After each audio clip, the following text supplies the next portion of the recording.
You know what time it is? It's time to get in the game with your host, Cynthia J.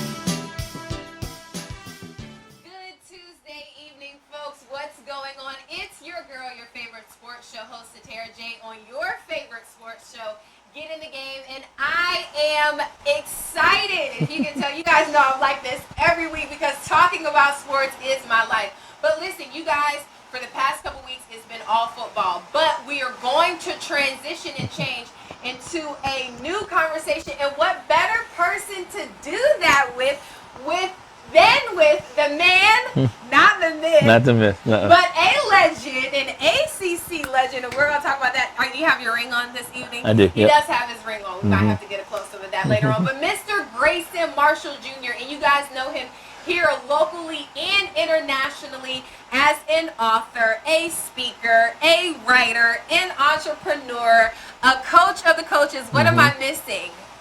Father, grandfather. A father, a grandfather. Congratulations. Thank you so much. Owner of so many businesses.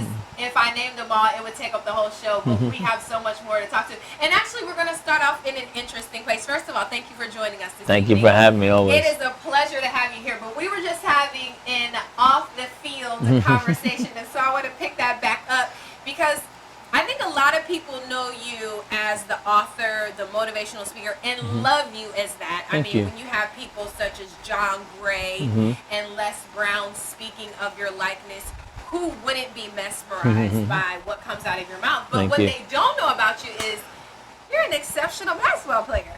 I was. When That's a was good thing. Okay, so you said was that. So you're not one of those guys who talks about the jumper you used to have. No. As a matter of fact, I think for me, I always had basketball at a final place. I never lived beyond that. I think the enshrinement in Clemson in 2009, and then being an ACC legend in 2016. I think those were for me kind of reverential acknowledgments of what I believe my career was. But when I was done, I was done. I'm not one that lives back in that space. I was fortunate when I first came here. I played the USBL here for 2 years, and with the Jacksonville Hooters, we won the USBL. Those 2 years I was here under Rex Morgan. So I enjoyed that. But for me, Satara, it was more or less basketball was a way for my parents not to pay for college. Yeah. And that's kind of all I saw it as. I think a lot of young kids have aspirations of the grandeur of being a pro athlete. I had a different take on it. I think my parents had always raised me to have plan B, which is completely different from my entrepreneurial mind. But plan B says that you have something to do after the game is over. And oftentimes I looked at the game knowing at the brevity of careers that 2 to 4 years was always going to be anyway, unless you were one of the great ones. So for me, I said, well, why don't I just go get started in the next thing that I was going to do? Not realizing the benefit of the platform, not realizing the upward mobility I would have had from that visible national showcase. So there's a lot of things I didn't know, which is why I'm emphatic about teaching people the right mindset now to go approach and chase after the dreams, because it's not something that I was taught to do. I was taught to think big, but I was never taught to chase my dreams. Yeah. And if you guys don't notice, he's sitting like on the closest edge of his seat because that's just the energy you bring.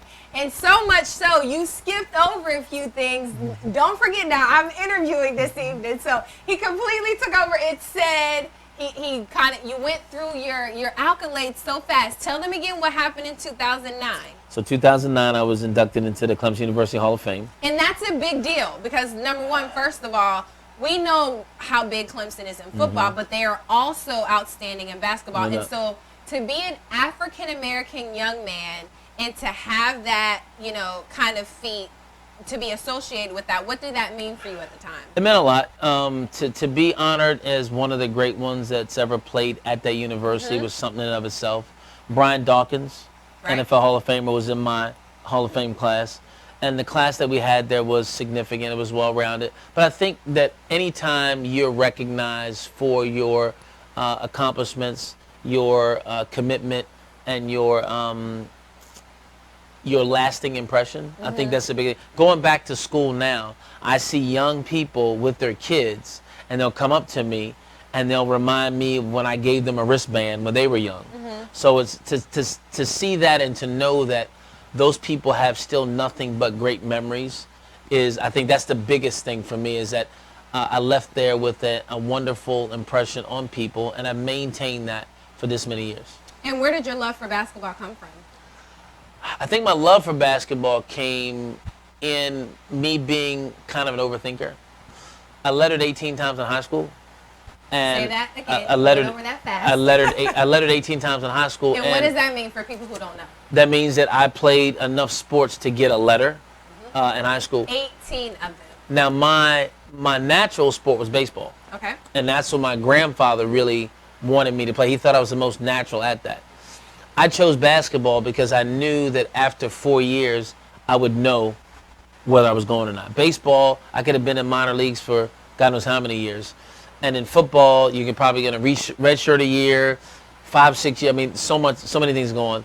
Basketball, I knew 4 years I was going to have an answer when it was done. Right. I was going to figure it out. So that's when I grabbed it. And I think from a X's and O's standpoint, I thought the game. So I was always very cerebral, which made me a little bit more valuable on the team. Being a coach on the floor, it's kind of transitioned into my life as a moniker that I have. But I was able to see and read defenses before. I was just very, very cerebral. So being on the floor, being on the court, being an extension of the bench made the coach's job easier, made the players more comfortable. And that's kind of walked me into my lifelong passion, which is helping people, assisting them, and helping them become everything they want to become in life. Thank you for walking me into my next question, because you said the word. This is what makes a great interview, folks. You're learning something from the both of us. So assist, because you were at one point the all-time leader Correct. in assists Right. at Clemson. At Right. one point, 20 assists, and Yeah. so that transferred over into your life after Correct. because of your passion for assisting. Right. So I had against Maryland Eastern Shore, they recorded me having 20 assists, and what they found was that they gypped me out of 2. Uh-oh. So the 22 I would have would be the national record for assists in a game, because it's 21. Mark Wade and somebody else had 21, but I actually had 22 that night. When I graduated, I was all-time ACC career assist leader. I had 857. I still hold every assist record in Clemson history. So those are things, and it was funny when I got inducted into the Hall of Fame, one of the comments made by the sports information director, Tim Beret, was that he led with this. He says, they say that records will never be broken, but Grayson Marshall's 857 assists is probably a record that will never be broken, because we've had great point guards come through there. And I think the closest person to me is 475. Wow. And I get 857. So, and nowadays, if somebody's good enough, they're not staying 4 years anyway. Right. So I think that that's going to be one that will be there for a good long while. And I can always go back in the annals and look back and say, I'm still that guy. Now, excuse me if I'm wrong on this, but I'm looking over some of your stuff, and I couldn't help but notice you had the little tongue hanging out, which we know that, when people see that, or at least when I saw it, I automatically thought of Michael Jordan. No. And we were talking about The Last Dance earlier, but did he play any role on your passion for the game? No, because Michael, it was funny, when I went to Clemson on my recruiting trip, that was Michael's actual last game. So his last ACC game was against Clemson at Little John Coliseum. So I actually watched him play his last ACC regular season game at Little John. Yeah. When you watched him, did you, being the analytical person and cerebral person that you were, did you see something in him? I think I saw something in him when they beat Georgetown. Okay. And because I'm from D.C., so John Thompson and his son were great friends of mine. I spent a lot of time at the Thompson house. So we, growing up in D.C., had a love for Georgetown basketball.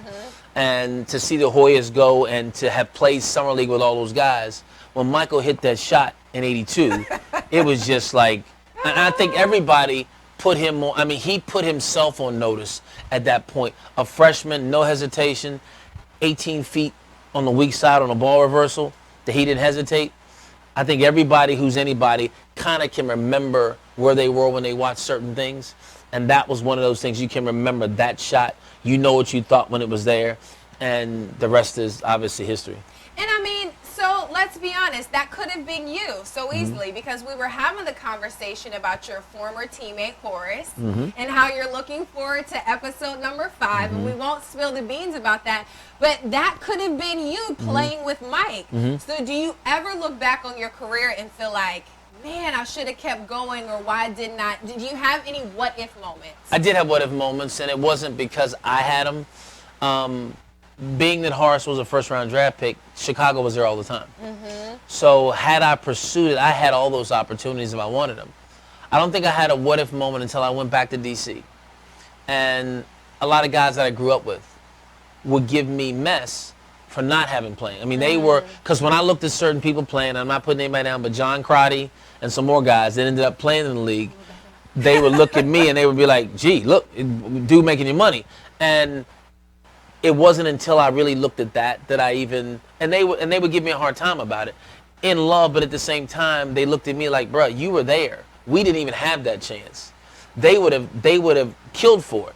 And I was sitting there as the all-time ACC career assist leader. I'm doing everything that everybody wants, and I didn't pursue it. So I had those at times, and there were times going forward in life that, again, if I'd have known the platform and what the stage could have really brought me, I would have done it just for that. No, but I never looked down the road, because Plan B doesn't teach you to look down the road. Again, that's not vision chasing. Plan B teaches you to become comfortable, get into a groove, and stay in that, and that's not ever who I was. So it was a conflict in my whole spirit the whole time. Yeah. And before we get into your Plan B, when you look back on that, what about that avenue, was it something that didn't like appease your taste? What about it made you say, I'm going to stick with my Plan B and go another way? When I was little, I used to watch soap operas. Okay. And What was I your would favorite? watch Young and the Restless and All My Children. Okay. And I would Love watch All My those. Children. And what I loved about it was the way that they did business. Even though it was television, I liked being in charge, being in control. Those were things that I liked, and that's what I really wanted. But I had nobody around me that was doing that. I grew up in a magnificent family, middle-class American D.C. My mother's a principal. My dad was a teacher. Yeah. My sister's currently the head of online education for the Department of Defense. So I grew up in a family of educated folks. But that's what they were going to be. They were going to be lifers at that. And I would sit there and dream, I want to own a business. I want to own a company. I want to fly in jets. I mean, that's the thing I wanted, but I couldn't talk to anybody about it. So I kept all that inside the whole time. When I got done playing ball and I wanted to pursue that, I didn't have a coach. So I made a lot of business mistakes because I didn't have anybody to teach me, which is why it's so important for me to spend the time talking about what that transition is after sports, what it's like, what you need to know, what they're not going to teach you, how your skill set transfers, how there's no way, in my perception, that an athlete that excels should ever be struggling out here in the world. And so that's what's important to me. So I think being indoctrinated into Plan B and fighting it, not knowing how to do the thing I wanted, was the biggest complexing thing that I ever had to face. And I had to kind of figure that out on my own. Now, you said something that I need to go back to because this kind of shocks me. You said you had no one to talk to about what you wanted to do. Why was that? Well, I think that nobody wanted to. I never knew anybody wanted to be an entrepreneur. I never heard the word before. You know, it was nothing that I never heard. Nobody around me owned a small business. I mean, I had an uncle growing up owned a liquor store, but I didn't have anybody who was a business person.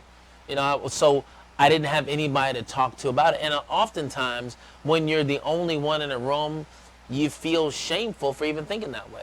You get really reserved and thinking, why am I thinking like this and nobody else is? You know, the individuality that comes with being an entrepreneur and a small business owner is a characteristic that you have to have, but it's also a flaw to most people. So if you don't really know who you are, if your mindset isn't a certain way, you're going to run into obstacles, and then you're going to run into I told you so's. And no entrepreneur that's in their mind wants to hear, I told you so. You'd rather be around people that say, okay, well, you messed that one up, do it again. And when I look at sports and I look at the world that we live in, we're the only world that pays for failure. So when you look at baseball players get out 7 out of 10 times. They get paid millions and millions of dollars to get out twice as much than they get hits. Basketball players get paid to miss more shots than they make. They miss 60% of their shots, they make 40. So we're the only country that pays for failure. And we're not taught that because school teaches you that failure is bad. So if you have a mindset that failure is bad, the only access door to success is through failure. So basically, we've been programmed and taught how not to succeed.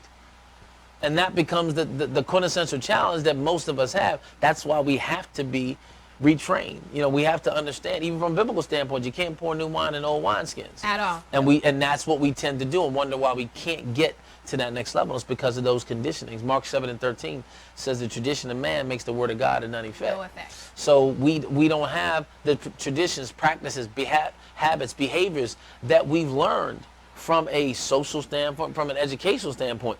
They may have some merit and value because that's how I quantify my level of success, but they do you no good when you're pursuing that thing you want to pursue. And so I had to learn that the hard way, but again, failure pays.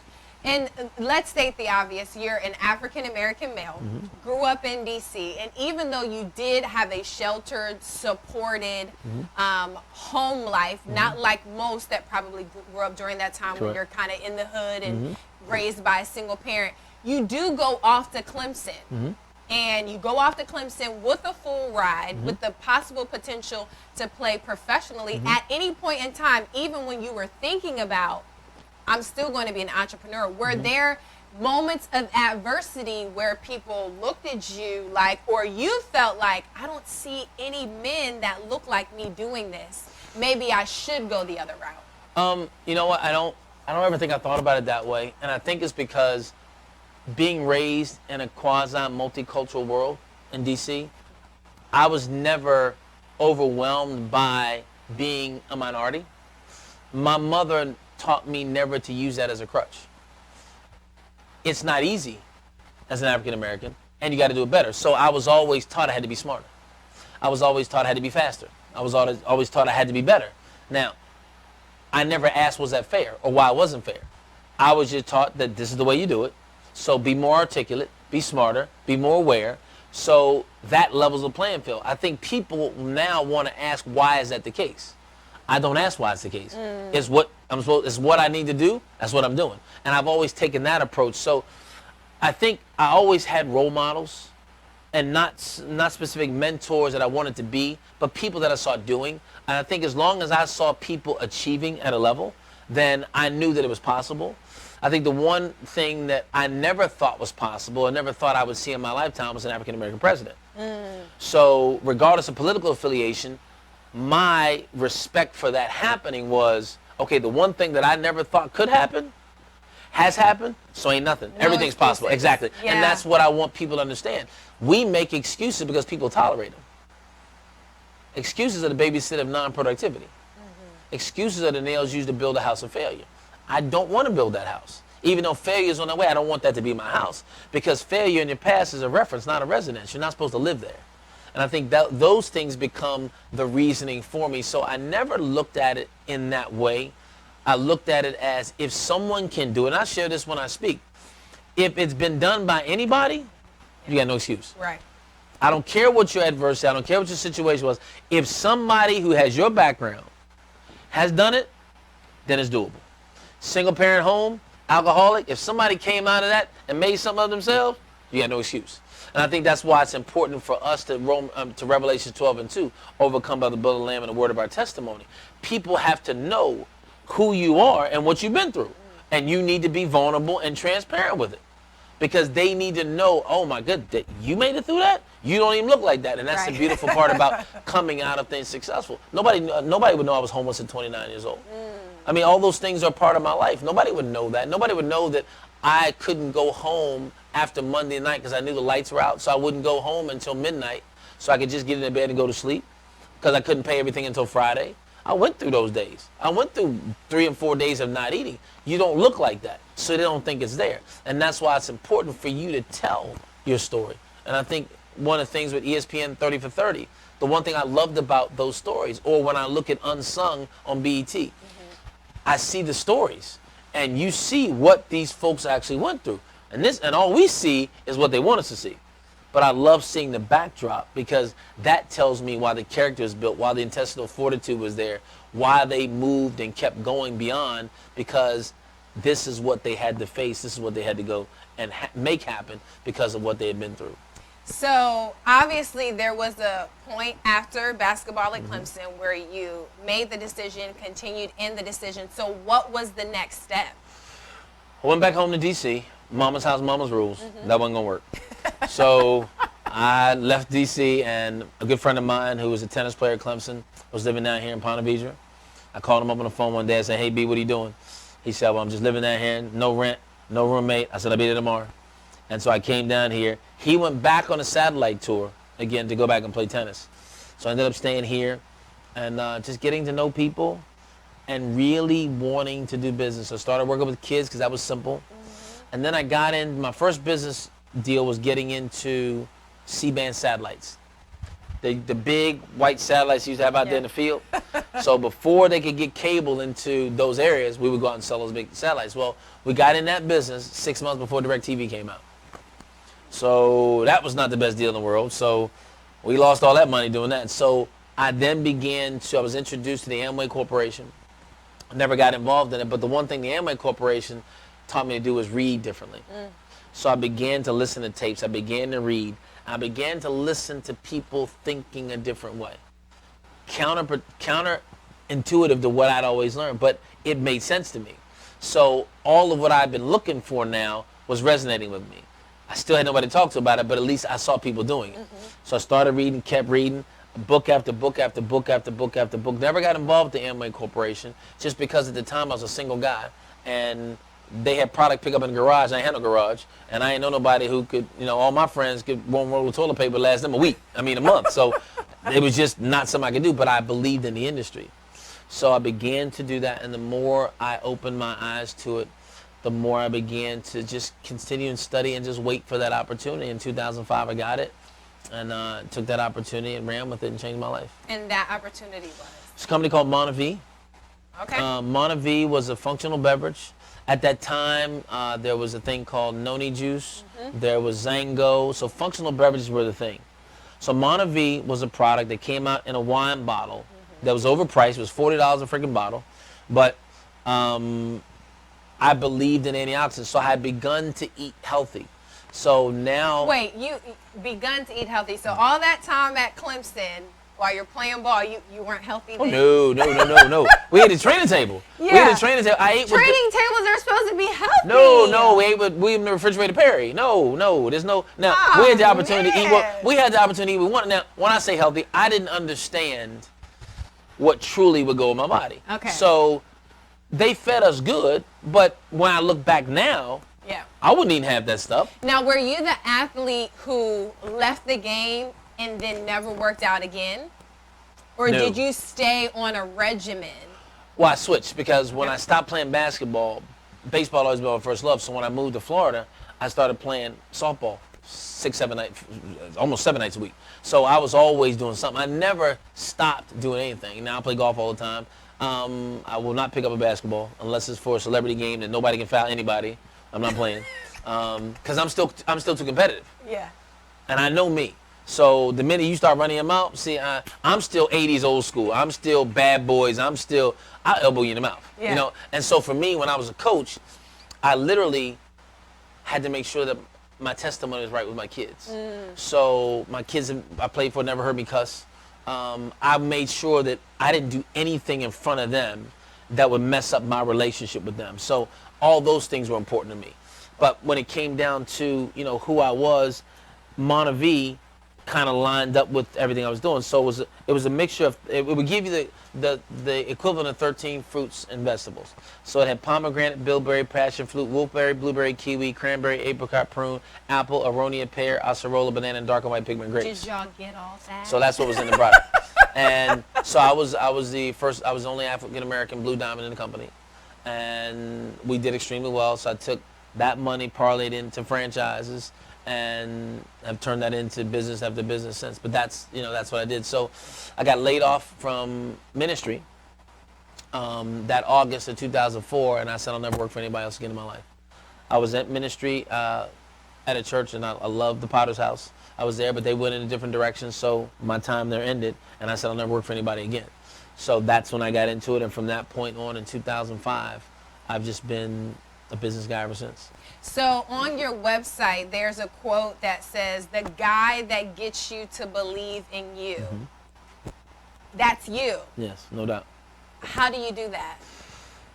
I think when people become motivational, it's about them motivating you on their terms. Come to see somebody speak, they're there to see that person, their influence, their direction, their accomplishments. For me, I'm about you. So when I deal with you, let's do what you want to do. Where do you want to go? Who do you want to become? I got to get you to believe in you. If I believe in you, that's great.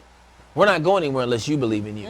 And so building people's self-esteem through their own personal why statement, developing things in them that make them say, yes, I can do this. And it doesn't matter what area of life it's in.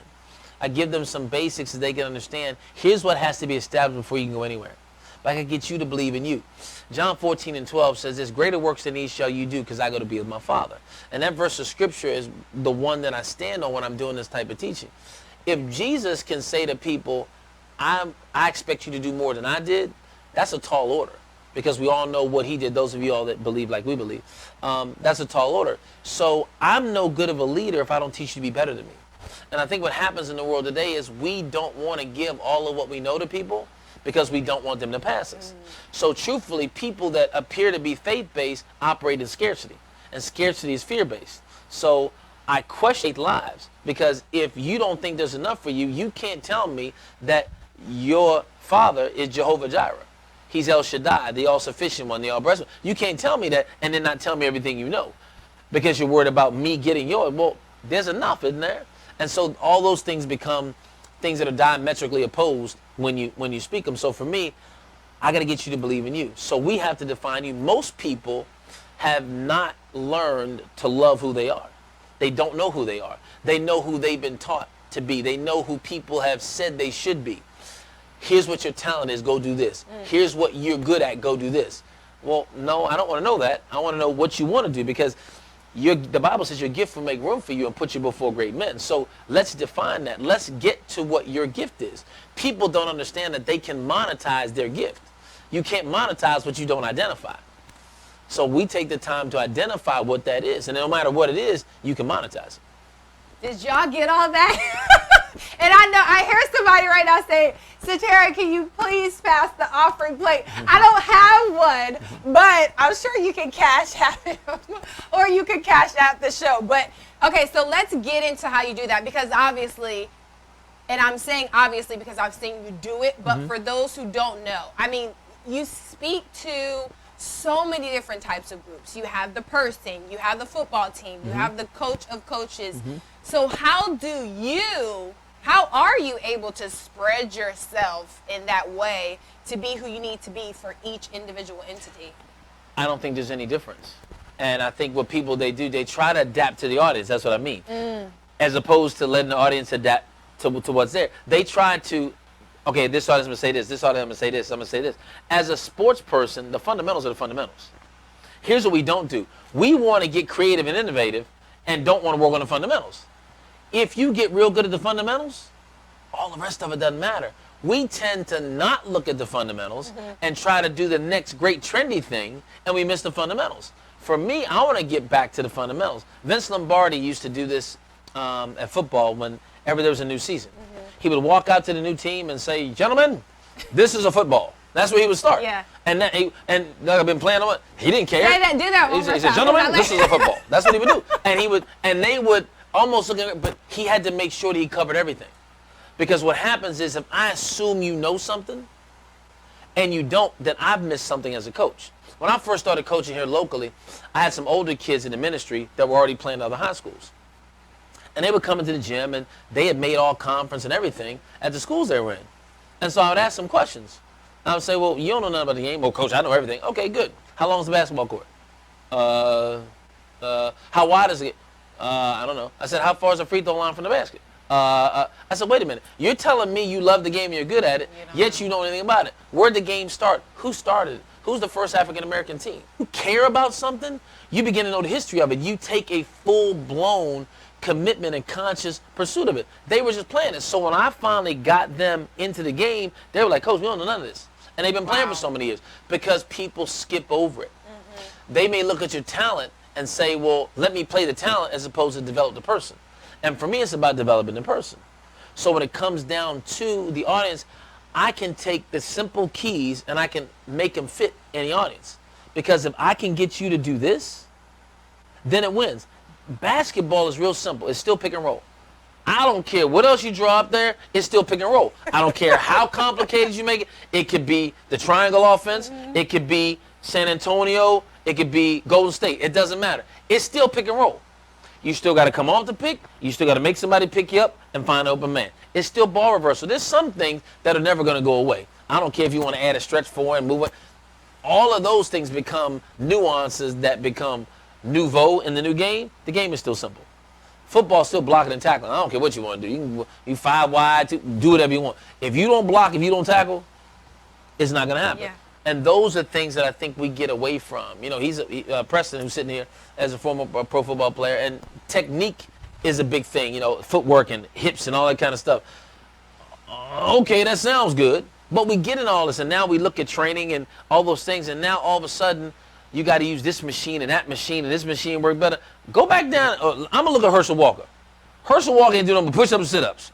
And y'all can look at that man right now. And he did yoga. Yoga and ballet and Yes, but I'm saying none of those things would translate into these new fangled machines that we're getting on. Right. And still, he looks younger than he has been in any time right now, doing a little stuff. And I think we try so much to be so innovative that we get away from the simple stuff. Here's what we have to do. Here's what you weren't taught. Here's why it's hard to go back. Here's why your mind is the way it is. Here's why you think the way you do. I'm called a metacognition maven, and for this reason. Metacognition, by definition, means the understanding and awareness of how you think. The Bible says, as a man thinketh in his heart, so is he. So if I can get you to get to those areas and realize that the decision you're making because of the way you're thinking, and if you change the way you think, you change decisions, we're getting into some simple stuff.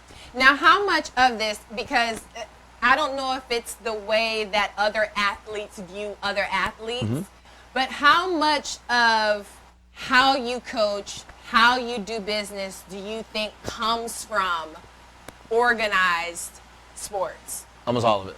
Almost all. Almost all of it. But I don't implement it in the same way. You never hear me cuss from the stage.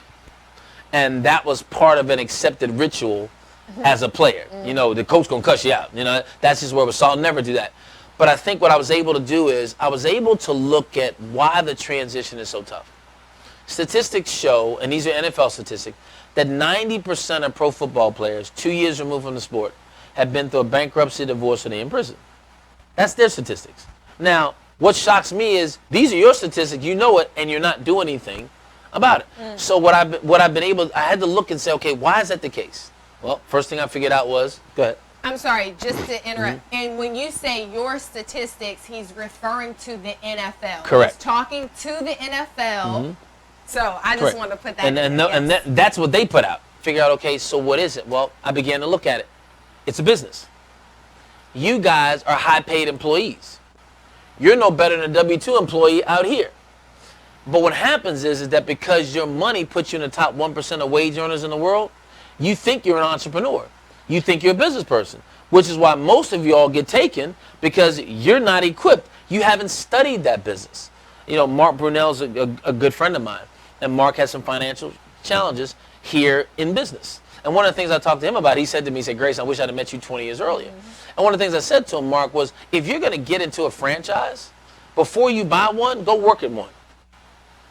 They bought Whataburger, and they took a hit on Whataburger. But here's what I suggest. Go work at a Whataburger for one summer and learn about food costs. Learn about employees, how they work, and see if that's really what you want to see if that's really what you want to do from a business standpoint. Right. Sharon Wright, who's a good friend of mine, we're going up in June to do a charity golf tournament for him. He just had his leg amputated. Sharon was a first-round draft pick, but he called me 2 years ago, and he said become the big little bruh, and because he's 6'10", and he was telling me about things he was going through, and he said, his business venture was opening up barbershops. Well, he was playing overseas. He said, bro, I was losing money. I said, let me talk to you. You open a cash business and you across the water? You can't monitor that. Yeah. But they didn't think about it. He said, because when I'm home, everything, of course, they can't rob you while you're sitting there. But you dealing with a cash business overseas. All these guys want to open up nightclubs. They want to open up strip joints. They want to open up all these things. Do you not understand it's not a viable business? Your bartenders are going to beat you out of half your money because they're going to overpour and keep it. It's a cash business that you can't track any of it. And you run the risk of violation day after day after day. You run sexual harassment potential, everything. Why would you put yourself in those positions? But they don't think that way. It's the life that they live as an athlete. So they still want to live that way. They don't take the right approach. And this isn't all of them, because you got guys like Ray Allen and some more of these guys that do very well. Ray negotiated his own contract. So you got some, but they're the true minority. Right. Why do you think, and guys who are watching, we're going to go over in time. It's okay. You can still sit and watch it. And we'll probably, what do you think? Because people are watching you right now, and I can hear my listeners saying, why was it so easy for you to transition, and it's so hard, especially for our sons and our brothers and our husbands? Why is it so difficult for the others to transition? Don't get it twisted. It wasn't easy. But I think what I was willing to learn is what I talk to athletes about now. I talk to them about what you have to learn. What you were willing to learn. Correct. So correct. The first step, they have to be willing. Correct. Because they still want to live that life. They still want to wear that jersey. They still don't understand that. Does ego play a role in that? All day too? long. Okay. But I think it's more fear, and this is what I've come to understand. It's less ego and it's more fear. They don't know how to transition or transfer their skill set. Because up until now, 4-3 meant something. Running 4-3-40 don't mean nothing out there. Bench pressing 225 30 times means something on the football field. It doesn't mean anything now. So everything that validated you as an individual has no merit anymore. And especially if you weren't a marquee person, you're easily forgotten with the next thing. So they don't want that to go. They want to live that life as long as they can, not realizing they never created a monetary way for that to give them some value. So we just had a draft, and we had a draft prospect here on the show, and I know you know a lot of rookies, and sometimes you go and you'll speak to the rookie class. What is one thing that you give them that would not only work for the professional athlete, but will work for the person who's saying, I am drowning in debt, I do not know what to do with my money? What is one key that you use to speak to people concerning finances? I'll say it two ways. One thing is you can't fix your current problem, you can only fix it going forward. We spend more time looking backwards than going forward. What you've created is going to be there. You can't fix it looking backwards. Nobody drives looking in the rearview mirror. We drive looking forward. You glance at the rearview mirror, but you don't drive that way. You're going to crash into what's ahead. But what I talk to athletes about is I talk to them about understanding their contract. Their rookie deal is going to be 3 years. So here's what I usually suggest to them when I talk to them. Who are two dudes you can live with? Find two dudes you can live with. Find two dudes you live with. Go get you a nice condo for $2,000 a month. Get one on the beach, $2,000 a month. 3 nice rooms. Y'all ain't never there anyway. Find two dudes you can live with. Buy whatever car you want. But take the first year and take every one of your paychecks, a portion of it, and buy property. Buy cash flowing property in those first 3 years. If this is the city you're going to be in those first 3 years, you now have 6 to 12 properties that are cash flowing for you. You now sign your big deal, and you live off your cash flow. The signing bonus that you get in that 3rd year, buy the house you want. I got no bills. You already own the car. Live off the cash flow and stack your checks. You know, NBA player, Major League Baseball player in this era that should ever sign a contract and never have to work again. Ever. Ever have to work again. Yeah. You know what I mean? Marshawn Lynch still ain't cashed a game check yet. Shaquille O'Neal has still never cashed a game check. They took a different approach. They took the long-term approach. They took the disciplined approach. And I think that's what people have to understand. Instant gratification becomes such a novelty in the world. And here's what I'm reminded of when I talk to them. Most of them came from nothing, so they don't mind going back to it.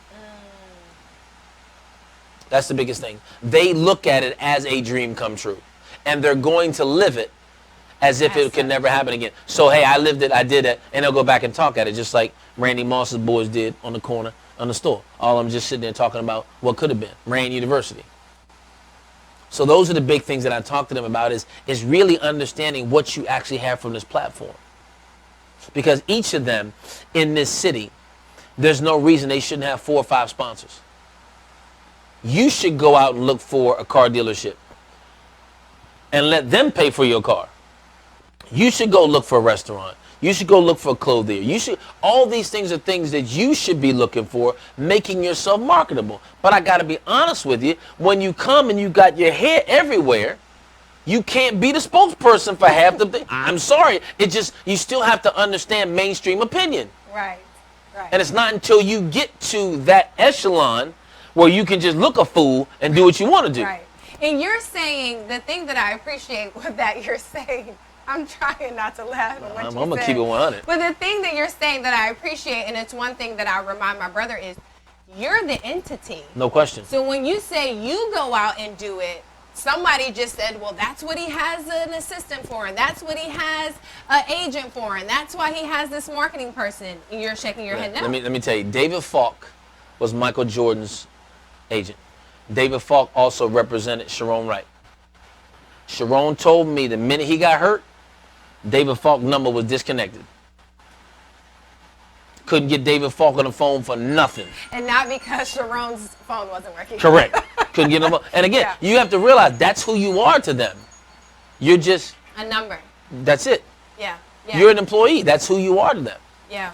So, wow, this is good. So for all the people who are trying, people are probably trying to take notes right now. That's why you can go back and watch the show. But let's talk about your books, because I feel like for those people who are having a hard time kind of processing those things you're saying, you went ahead and put them in a series of books. So talk about your first book, and then on to the one we have here, which is your baby, because you just finished doing the cover. Your second app, yep. Yeah. We just redid the cover. T.C. Bradley called me up one day, and he wants me to be on this show called God Made Millionaire. And he said, Grace, I was looking at your books, and where are you? And I said, what do you mean? And he said, well, where are you? And I go, TC, I don't know what you're talking about. He says, you have an amazing smile, you got a great personality, how come you're not on the cover of your books? He said, all best-selling authors are on the cover of their books. So we just redid them all to put me on the front of it. It was nothing I ever thought about before. I literally, because of who I am, I wanted to downplay who I was. It took me a long time to really understand what the value was in marketing me. No way. It was because. But you can teach that to all day other long. people. All day long. All day long. It's just like the best coaches in the world weren't the greatest players. Phil Jackson was a decent player. He wasn't a great player. The great coaches, Bill Belichick. The great coaches, there's something about your ability to convey that. And that's what it comes down to. In 1972, in D.C., it was the first time I experienced racism. I moved from 305 U Street in the hood to 1884 Iverson Street, which is a mile and 10th outside the southeast side. And you were how old then? I was 6. I was actually going to be 6 that November, so I was 5 when we actually moved. And we moved to an all-black neighborhood. And in the 70s, being dark-skinned was not in. From my own people, worse than I could give from anybody. So for years, I walked around with shame about being my own color. Not about being black, but if I never experienced racism from white America like I did interculturally. So when I say that, I suffered from shame a long time. So I didn't really know how to market myself. I could market you all day long because it was the assist guy in me. How can I make you look better? But to me, really embracing who I was. So one of the things I talk about now is the value of who you are. It took me a long time to get that. And being involved in narcissistic relationships didn't help. So they kept me in a reserved space, not able to move forward. So when I did the books, the first book I did was, I did 2 books early on. That was called The Game Matters, and that was a compilation book I did with Phil Fulmer, Steve Garvey, and the aforementioned Bruce Jenner when he was Bruce. I did that book with them. And then I did a book called Dad's Unfinished Business, A Father's Story, A Son's Quest for Change. And that had everything to do with my dad and me. My dad was probably the smartest guy, book smart I ever knew. Was very simple and conservative, but was book smart. But I don't think my dad ever tapped into the depth of who he could be mentally. My dad could have run whatever company he wanted to, but that just wasn't who he was. And I remember preaching my dad's sermon. And I remember feeling like Elisha when Elijah got called up. And I felt like at that point, there was a new level of intellect bestowed on me. There was a new ideology about who I was, and I wanted to finish my dad's business. It was do positive, just because the keys to the life you've always imagined. And I did that book, and I focused on the 5 keys. And 5 is a biblical number of grace. So I looked at those 5 keys, and that's probably if somebody wants to shift the way that they think, that's the book initially. Say the name of the book again. Do positive to the life you've always imagined. It comes from 1 John 4:18, where it says perfect love cast out all fear. What's perfect love? We all know that as agape love, unconditional love. So I took 5 keys, 5 is the number of grace. The first key is own where you are today. No, don't give it to Oh, okay. them. Well, y'all gotta look at the book. You Gotta look- I'm gotta sorry. buy the book. Yes, get the book. This Go to is Amazon, where go to my I website. step in and say, I'm sorry. no, we're moving on. You got Okay, it. next book was. So what I did, the next book was Maintaining Greatness, that Les Brown did the forward for. Okay. And that Who book is a came- good friend of yours who you Correct. traveled with? Yes. Correct. Okay. So that's my Okay. guy. Yeah. And that book came out of me speaking at Clemson University at the entrepreneurial school. Okay. They called me up and I did 4 sessions there. And the last session that I did for one of the classes, one of the young men asked me, he said, Mr. Marshall, can I ask you a question? And I said, yeah. He said, what does it take to become great? Wow. And I said, well, that's a tough question for me. I said, because you were born great. Genesis 1:26 says you were born in the image and likeness of God. So in my opinion, you were born great. I said, where people struggle with is understanding how to maintain that. Is this in the book? Yeah, that's We're in the not book. giving it to him. But Okay. that's in there. So Move how to on maintain the next greatness. book. So this is my newest Go book get here. the book. This is my newest book here, your second half. Yes. Um, Love this. and that book, so what I did was I took the keys. I always wanted to do like a chicken soup for the soul. So I didn't want to follow that way, but this book is almost a sports version of Do Positive. So there's 5 keys in that book that go specifically towards athletes that are in the same vertical. However, I deal with them from sports analogies and sports vernacular. Anybody can read that book because it's just sports analogies, but the athlete will get a deeper meaning out of it because I'm talking about athletes. They'll relate to the conversation. I'll give you just the first key. The first key is Just the first. study the film because the eye in the sky doesn't lie. So when we, as athletes, could have a good game. You could have a game where you think you did it all, everything is wonderful, the papers are there, you getting interviewed, go hit that film room. Coach will let you know that, bro, you didn't do a darn thing in that game. You missed here, you missed here, you missed here. And I think that is the accountability that you have to go to the next level. So athletes understand that. However, they don't want to be accountable for anything. So the things that got you to the apex of sports, you do. If you'll just start taking that stuff out here, you're already doing everything it takes. They just don't know how well their skill set can transfer, and that's what I show them in the books. Okay, so we're not going to talk about that anymore No, we're because done you're anymore. going to go get the book. Correct. So you have so much coming up. Mm-hmm. I at least want you to kind of give our audience an idea of Okay. where they can find you, how they can follow you. And speaking of, you and I talked earlier, we're not concerned about COVID, Mm-hmm. but has COVID in any way, shape, or form affected your businesses? It's affected my business only because the economy that I cater to in marketing was shut of no volition of those people. So it did affect it. But again, if you truly understand Ecclesiastes 11:2, where it says we should have 7 to 8 streams of income, if you really understand that and that's what you apply in your life, it's 4 times like this. And that's exactly what it's for. So I think the bigger thing, Satara, is that what it really showed me was how much fear is still in the world, how much manipulation is still evident, and it shows me how much room we still have to grow. So for me, it was a resonating reminder of why I do what I do. My job is to bring information. Amateurs convince people, professionals sort them out. Because a man convinced against his will is of the same opinion still. You can't change people. So for me, it's an opportunity to bring information. I'm not here to tell you what to do. I'm going to just lay it out there. I believe that the world belongs to them that are willing to change their mind when the facts have been presented. So let's look at it this way. You don't want to believe something. You don't want to look at it because it's going to cause you to have to change. It's going to cause you to maybe have to redefine who you are, what you believe in. But it's my job to challenge you that way. And that's why I'm a coach. A true coach interferes in the lives of other people to get them where they say they want to go. I'm not here for you to like me. I'm here to get you where you want to go. And true coach people, if they really love you, they're not going to let you get away with stuff. They're going to hold you accountable. And it may hurt for a minute. You may feel some sort of way and be in your feelings for a second. But further down the road, you'll appreciate, you know what? I'm glad that happened. You know what? So do me a favor and hold our viewers accountable to something, because I love what you just said. They know what kind of show this is, but you have an opportunity, we have an opportunity to hear you hold them accountable to something. Accountable to is what you truly believe in. It doesn't matter to me what you believe. Stay true to it. The Bible talks in James 1:5. It says, if any man has doubt, he should not expect anything from God. It goes on 2 verses later to talk about a double-minded. I'd rather see people take a stance. Now, is it challenging? Of course it is, because you have adopted certain ideologies based on what you believe to be true. African Americans predominantly are Democrat.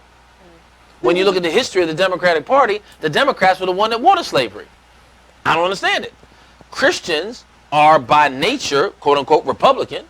But at the same time, I have Democratic Christians that are for abortion, but Christianity says, so again, I don't care where you stand, just stand somewhere consistently. Yeah. And I think that's the thing I want people to come here. Get some more information. The Bible says, study to show thyself approved unto God, a workman need not be ashamed, rightly dividing the word of truth. You've got to go and figure out what truth is. You can't group think anymore. You got to you think. And I want people to get to a place where you start having a thought for yourself.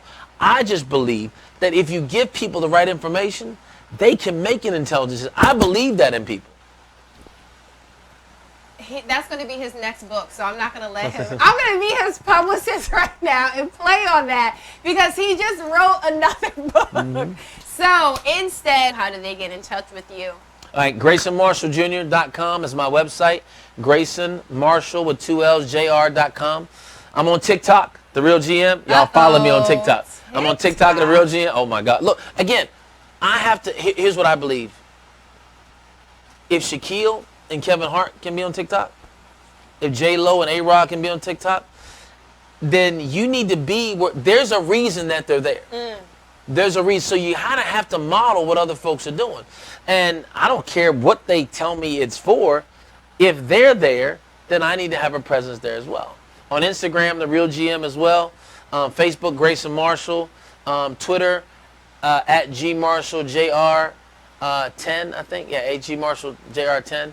But if you go to his website, you can get to all of them. All Correct. the social media Correct. platforms. Will you come back again? Of course. Yeah, he will. I get a chance to talk, right? Yeah. Oh, I'm good. Yes. And No I doubt. get a chance to be your publicist You got it. It's all and good. your interviewer and the reporter. Listen, guys, we are wrapping up. Thank you for going the extra mile with us this evening. I'm sure you were glad you did. You know who we are. Get in the game. You can catch us here live every Tuesday at 6:30 p.m. We do have a special show coming up this Saturday at 5 p.m., so tune in for that. And don't forget, in the month of May, we are acknowledging mothers of professional athletes, so you are definitely not going to want to miss the lineup for that. Follow us on Instagram and Twitter. My account's at Bunch of Legs, LEGZZ. Maybe I'll tell you that story one day myself. And follow us on Facebook at Satara Bunch. That's Bunch with an E. Or our 904 Live network page. Thank you so much to my special guest. Thank you for having the me. man himself, Mr. Grayson Marshall Jr. and Preston, who joined him here live in the studio. Thank you to our producers, Stefan Petty, Mr. Allen, the best momager in the world who couldn't be here this evening, Miss Melinda Henry, and my stylist, Barbara J. We love you guys. Don't forget what he said. Take a stand on something and be firm-footed in your stance, for goodness sakes. Exactly. We'll have him back sitting on the edge of your seat again soon. You guys enjoy the rest of your evening, and don't forget, get in the game. Follow us on YouTube. Get in the game with Satara J. See you guys on Saturday. Have a good night. Thanks. All good.